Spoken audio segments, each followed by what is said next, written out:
6 months ago, Cincinnati's Child Poverty Collaborative unveiled its strategy to lift 5,000 families, including 10,000 children, out of poverty over the next 5 years. The biggest part of that announcement, the United Way refocusing millions of dollars in spending, specifically toward poverty reduction.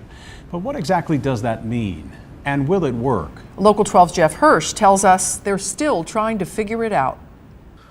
Well, I've been dealing with stage 4 lung cancer in both lungs, spread to my brain.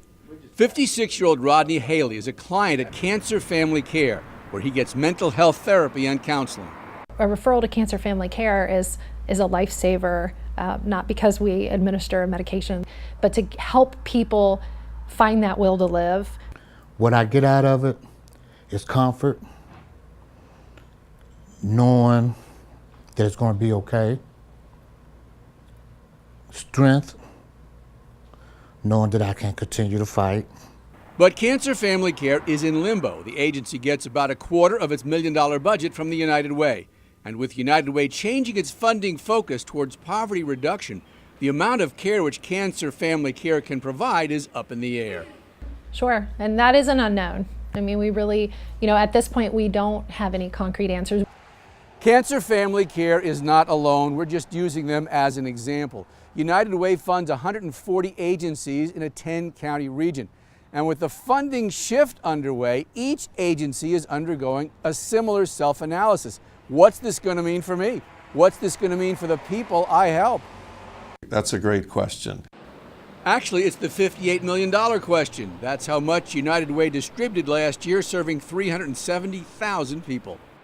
And that is dilemma number one. The total pot of money is not likely to change. Some goes here, some goes here, some goes here, some goes here. But if you shift the focus of what you're spending and you move some from there over to here, there's going to be winners and there's going to be losers. There will be some that will have probably increased allocation from United Way. Some will have lesser amounts from United Way. Which brings us to dilemma number two. Every agency funded by the United Way could probably make a pretty good argument that they fight poverty, but with the funding emphasis changing, how do you really define poverty reduction? Fixing somebody's roof, job training, mental health services? The number one cause of bankruptcy in our country is disease. And so if you think you can be stable with your income, you can have a great job, you can be well educated, and you can get slammed with cancer. And it can completely and totally turn your life upside down. And that's where the agencies like Cancer Family Care are so important.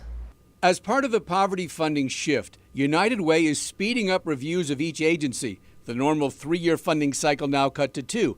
Applications have to be in soon for 2018, which is when the new poverty-focused spending begins. For the first time, specifically targeting people under 200% of the federal poverty line, that's about $48,000 a year for a family of 4. Cancer Family Care already has a big low-income component. Half its clients are served for free, so the agency is reasonably optimistic it will not see a funding reduction. Our results speak for themselves. And so, if it were to happen, I don't think it will, but if it were to happen, then that just means we as an agency have to work even harder to find the funding somewhere else, because we have to provide this service to the community. It's easy to see this as a big dollar question. Budgets, agencies, philosophies. But in the end, it just comes down to people. There's a limited amount of money being shifted around in the hope of being more efficient. Some people will be helped, some won't. Rodney Haley has been helped. As Haley puts on his oxygen to face another afternoon, he considers himself not simply a cancer survivor, but a cancer fighter. Perhaps that's symbolic of what's going on now, as each funded agency has to fight for its future.